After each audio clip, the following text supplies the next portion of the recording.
Hi friends, வணக்கம். நீங்கள் கடல் சிப்பி இந்த கலரில் பார்த்துருக்குறீங்களா? பாருங்கள், நேற்று நான் மார்க்கெட்லேருந்து சிப்பி வாங்கினேன். இதை காய்மக்கா அப்படின்னு சொல்லுவாங்க. கடல் சிப்பி அல்லது காய்மக்கா அப்படின்னு சொல்கிறாங்க.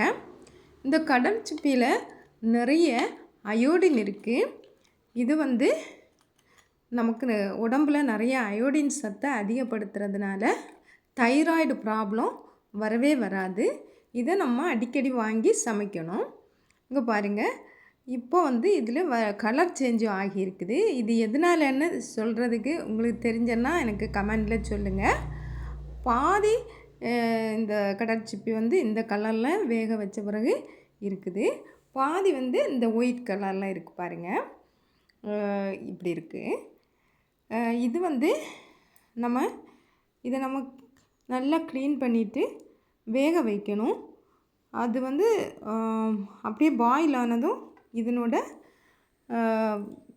இது அப்படியே அடைஞ்சிருக்கும். இது ஓப்பன் ஆகும். பாருங்கள், இது ஆறுனதும் நம்ம இதை செய்யலாம்னா எடுக்கலாம். அப்படி எடுக்கும்போது இதில் ஒட்டிட்டு ஒரு சதப்பகுதி இருக்குது. இந்த சதப்பகுதியை அடாக்சிஸ் அப்படின்னு சொல்லுவாங்க. இதில்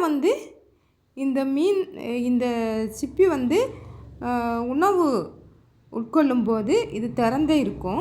அப்போ இதில் ஏதாவது அந்நிய பொருள் கல் ஏதாவது மாட்டிக்கிடுச்சுன்னா அது முத்தாக மாறுகிறது. பார்த்திங்களா?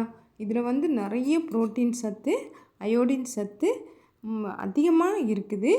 இன்னும் வைட்டமின் B12 இதெல்லாமே இதில் நிறைய இருக்குது. அதனால் நீங்களும் வாய்ப்பு கிடச்சிச்சின்னா இதை வாங்கி சாப்பிட தவறாதுங்க. இதோட மட்டும் இல்லை, இதிலிருந்து நம்ம சுண்ணாம்பு தயாரிக்கிறதுக்கு இந்த சங்கை உபயோகப்படுத்துவாங்க. இதை நல்லா சுட்டு ஆசிட்டெல்லாம் இது பண்ணி மிக்ஸ் பண்ணி இதில் ஒயிட் கலராக மாற்றி இதை சுண்ணாம்பு தயாரிக்கிறதுக்கு இந்த ஓடை பயன்படுத்துகிறாங்க. பார்த்திங்களா?